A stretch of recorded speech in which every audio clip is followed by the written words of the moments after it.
मुख्यमंत्र्यांनी जाहीर केलं पाहिजे की तुकाराम मुंडे चांगलं काम करीत आहे आणि तुकाराम मुंडेला सर्वांनी सहकार्य करावं. काही जे पुढारी आहेत, काही अधिकारी आहेत, यांना भ्रष्टाचार करता येत नाही आणि भ्रष्टाचार करता येत नाही म्हणून तुकाराम मुंडे यांना चालत नाही. परंतु तुकाराम मुंडे ज्याही खात्यात जातील त्या खात्यात ते असंच काम करणार.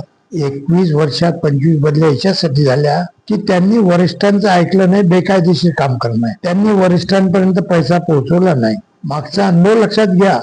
तुकाराम मुंडेंनी बदलीला नाही म्हटलं नाही, परंतु त्यांची वागणूक त्यांनी सोडली नाही. आता जर बदली झाली तुकाराम मुंडेचे तर आम्ही आत्मदहन करू. काही लोकांनी सांगितलं आम्ही मोर्चा काढू. शेतकरी आंदोलन करणार आहेत.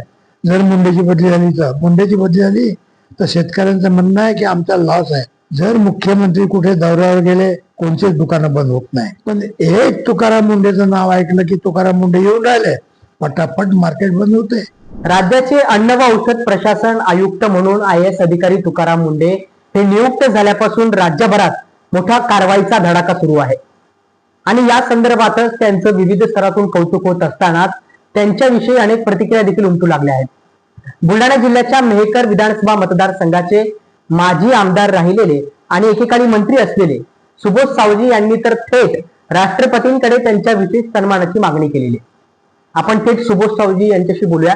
सर, एक माजी मंत्री आणि लोकप्रतिनिधी म्हणून तुम्ही वारंवार तुकाराम मुंडे यांच्या बाजूने भूमिका मांडतायत, परंतु आजही अनेक लोकप्रतिनिधींना तुकाराम मुंडे खटकतात. story.comचं पहिले मी आभार मानतो. तुकाराम मुंडे हे कायदेशीर काम करणारे व्यक्ती आहेत. त्यांच्याकडे जो कायदा आहे त्याचा उपयोग जनतेला झाला पाहिजे हे मला दिसतंय.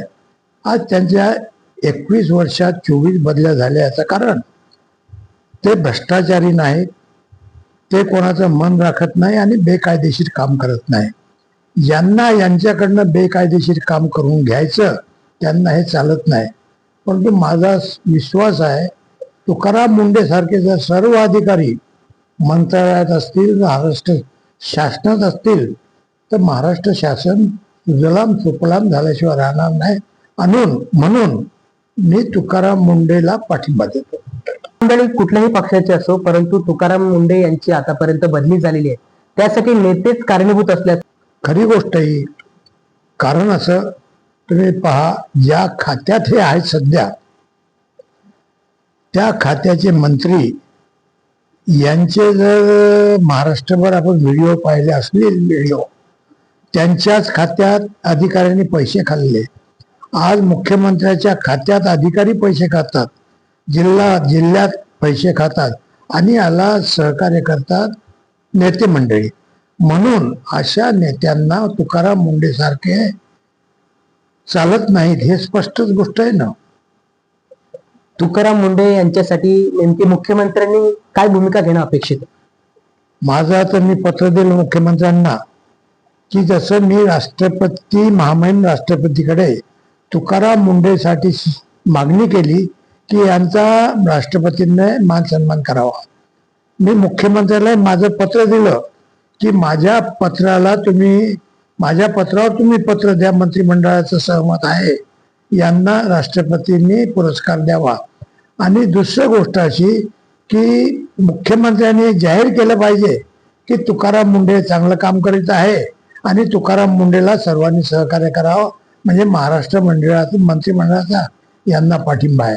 त्याचप्रमाणे जशी मंत्रिमंडळाची बैठक एकदा होते 7 दिवसांना, तर महिन्यातून एकदा सर्व अधिकाऱ्यांची, प्रमुख अधिकाऱ्यांची मुख्यमंत्र्यांनी बैठक घ्यावी आणि तिथे यांच्या कामाचा आढावा घ्यावा. भ्रष्टाचार आणि बेकायदेशीर वागणे याच्या विरोधात किती कारवाया झाल्या याचा आढावा घेऊन ज्या अधिकाऱ्यांनी काम नाही केलं त्यांचं डिमोशन करावं आणि मुख्यमंत्र्यांनी निश्चितच असे अधिकारी घडवण्याकरता सहकार्य करावे. अन्न पदार्थांमध्ये भेसळ करणारी एक मोठी लॉबी आहे आणि तुकाराम मुंडे यांची बदली करण्यासाठी ही लॉबी प्रयत्न करेल का, असं वाटतं तुम्हाला? 100% बरोबर आहे. कारण असं की तुकाराम मुंडे या नावाची एक धास्ती घेतलेली आहे भेसळखोरांनी, भ्रष्टाचारखोरांनी. एक उदाहरण सांगतो. माझ्याच गावाचं तुम्ही ज्या गावात आले त्या गावात 40,000 लोकसंख्या आहे माझ्या गावची. त्या गावात एका चांगल्या गाड्यातून 4-5 जण पटपट उतरले. आता त्या हॉटेलवाल्याला असं वाटलं की तुकाराम मुंडेचे माणसं उतरले पटपट. त्यांनी फोन केले 2-4 आणि अख्खं गाव बंद झालं 5 मिनिटात. कारण काय की तुकाराम मुंडेचे माणसं आल्यावर भेसळ आणि भ्रष्टाचार चालत नाही म्हणून.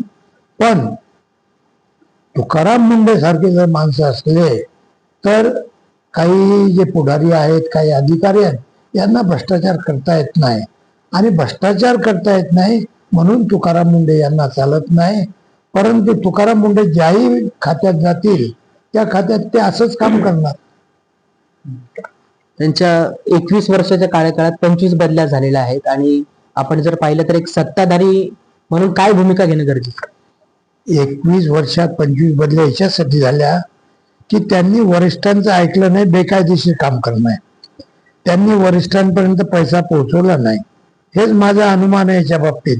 आणि आता तरी मुख्यमंत्र्यांनी, शासनाने हा पक्का विचार केला पाहिजे की जर शासनाची प्रतिमा जनमानसात चांगली करायची असेल आणि जनमानसाला जर न्याय द्यायचा असेल तर तुकाराम मुंडेच्या पाठीशी उभं राहायला पाहिजे. मागचा अनुभव लक्षात घ्या. तुकाराम मुंडेंनी बदलीला नाही म्हटलं नाही, परंतु त्यांची वागणूक त्यांनी सोडली नाही. त्यांनी स्वभाव सोडला नाही. कोणता? न्यायाचा. तर आता जर बदली झाली तर मला तर काही फोन आलेत लोकांचे, आता जर बदली झाली तुकाराम मुंडेचे तर आम्ही आत्मदहन करू. काही लोकांनी सांगितलं आम्ही मोर्चा काढू, काही लोकांनी सांगितलं आम्ही मंत्रालयात जाऊन बसू. अशा भावना लोकांच्या आहे. कारण लोकांना भ्रष्टाचार आणि भेसळ चालत नाही म्हणून. सध्या जे काम सुरू आहे भेसळ रोखण्यासाठी त्याचा शेतकऱ्यांना कसा फायदा होईल? भेसळ रोखण्याचा जे काम आहे हा शेतकऱ्यांनाच नाही, पूर्ण जनतेला फायदा आहे. कारण आज औषधीमध्ये जो भ्रष्टाचार आहे, भेसळ आहे, ही जर थांबली तर लोकांची प्रकृती चांगली राहील. शेतकऱ्यांना असा फायदा आहे, जर दुधातला भ्रष्टाचार थांबला तर शेतकऱ्याचं जे प्युअर दूध आहे याला जास्त भाव मिळेल. शेतकरी जो धान्य काढतो त्याच्यात जर भेसळ नाही झाली तर चांगल्या मालाला लोक केव्हाही भाव देतात. आज तुम्ही सोन्याची खरेदी पहा, डागी सोनं, चांगलं सोनं, लोक चांगल्या सोन्यालाच प्रिफर करतात. जास्त पैसे द्यायचं काम पडलं तरी याच्यामध्ये शेतकऱ्यांचाच फायदा आहे. आज तुम्ही पाहता ना सर्वदूर शेतकरी आंदोलन करणार आहेत. जर मुंडेची बदली झाली तर शेतकऱ्यांचं म्हणणं आहे की आमचा लॉस आहे. आज पनीर गायब झालं मार्केटमधून, अशा बातम्या आहेत. काय कारण? पनीर गायब व्हायचं का? भ्रष्टाचार, त्याच्यात भेसळ आहे म्हणून. दूध गायब झालं, भेसळ आहे म्हणून. तेल गायब झालं, भेसळ आहे म्हणून. आता पानपुडी, अमका तमका, हे ते सगळं माझ्या समोर असा अनुभव आहे फार मोठा. माझा आणि RR पाटलाचं खूप चांगले होतं. मी त्यांचे माझी मैत्रीचे संबंध होते. परंतु RR पाटील इतका पान गुटखा खायचे की त्यांच्याजवळ थुकायला असा प्लॅस्टिकची बॅग असायची. त्याच्यातून त्या गुटखा खाण्यातून RR पाटलाला शेवटी यातना भोगावं लागल्या आणि हे लोकांत जावं लागलं. हे आपल्या समोर आहे ना. आज अनेक लोकांचे आपल्या समोर उदाहरण आहे. आणि हे जर गुटखा, पान मसाला हे जे सगळं बंद झालं तर लोकांचं आरोग्य सुधारेल. आणि आज दवाखान्यामध्ये खेड्यापासून दिल्लीच्या दवाखान्यात कुठेच जागा मिळत नाही. लोकांना 1-1 दिवसाचं वेटिंग आहे. तर हे सगळं कमी करण्यासाठी तुकाराम मुंडे जे काम करून राहिले याला शासनानं सहकार्य केलं पाहिजे. लोकांच्या आरोग्यावर कसा परिणाम आहे समजा? तुकाराम मुंडे जे काम करत आहे, औषधी एक्सपायरी औषधी बंद झाली पाहिजे विकणं. जे प्रमाणित औषधी आहेत तीच विकल्या गेली पाहिजे. रामदेव बाबासारखे काहीतरी प्रचार करतात, एक गैरफायदा घेतात आणि लोकांच्या शरीरावर दुष्परिणाम होतात, हे बंद झालं पाहिजे. तर आज मी आता 83-82 वर्षाचा आहे. मला कोणतीच औषधी नाही. कारण काय? मी भ्रष्टाचार काहीच खात नाही. तेल खात नाही, मसाला खात नाही, तिखट खात नाही. 27 वर्ष झाले. माझं प्रकृती चांगली आहे. अशी जर प्रकृती चांगली ठेवायची असेल तर जे काम तुकाराम मुंडे करत आहे हे शासनानं पूर्णपणे केलं पाहिजे. तुकाराम मुंडे एकच डिपार्टमेंट नाही, अनेक डिपार्टमेंट आहे याच्यात. की समाजाला आज शोकांतिका इतकी आहे. जर मुख्यमंत्री कुठे दौऱ्यावर गेले, कोणतेच दुकानं बंद होत नाही. उपमुख्यमंत्री दौऱ्यावर गेले, दुकानं बंद होत नाही. केंद्रीय मंत्री दौऱ्यावर गेले, दुकानं बंद होत नाही. आमदार खासदार बाजारात गेले, दुकानं बंद होत नाही. पण एक तुकाराम मुंडेचं नाव ऐकलं की तुकाराम मुंडे येऊन राहिले, पटापट मार्केट बंद होते. ही भीतीयुक्त दरारा जोपर्यंत शासनाचा होत नाही तोपर्यंत तुमचं आमचं शारीरिक मानसिकता चांगली राहणार नाही, असं माझं स्पष्ट मत आहे. 2 दिवसांपूर्वी तुम्ही काही मुख्य सचिवांना पत्र दिलं होतं मुंडेंविषयी, काय होतं? मी असं पत्र दिलं, मी एक सर्वसाधारण अभ्यास केला. एक तुकाराम मुंडे जर एवढं करू शकतात, आज किती विभाग आहेत शासनाचे, इतके सगळे प्रमुख लोकांनी जर यांनी ठरवलं, सगळे लाखात पगार घेतात, सगळ्यांची मुलं फॉरेनमध्ये शिकतात, सगळ्यांना बंगले गोड्या गाड्या आहेत, मग हे लोक इमानदारीने का नाही वागत? हे लोक कायद्याचा वापर का नाही करत? हे लोक जनमानसाला प्रोटेक्शन का देत नाही? तर मला असं लक्षात आलं की जसा एखादा माणूस बिमार पडतो आणि बिमार पडल्यावर त्याला सशक्त माणसाचं रक्त देतात, ग्रुप तपासून. तुकाराम मुंडेचा ब्लड ग्रुप आणि सगळ्या अधिकाऱ्यांचा ब्लड ग्रुप एकच, अधिकारीच आहे ते. मग तुकाराम मुंडेच्या अंगातलं जर एक बाटली रक्त काढलं आणि सगळ्या अधिकाऱ्याच्या अंगात जर थोडं थोडं दिलं, तर निश्चित हे जे मानसिक आजारी अधिकारी आहेत, भ्रष्टाचार नाही दूर करत, बेसल दूर नाही करत, आणि तुकाराम मुंडेच्या अंगात जे रक्त आहे याचा परिणाम यांना होईल आणि महाराष्ट्र सुजलाम सुफलाम होईल, असं माझं स्पष्ट आहे. हे जे मानसिकतेने विकलांग झालेले अधिकारी आहे, यांची मानसिकता सुदृढ होण्यासाठी तुकाराम मुंडेचं रक्त यांना देणं आवश्यक आहे.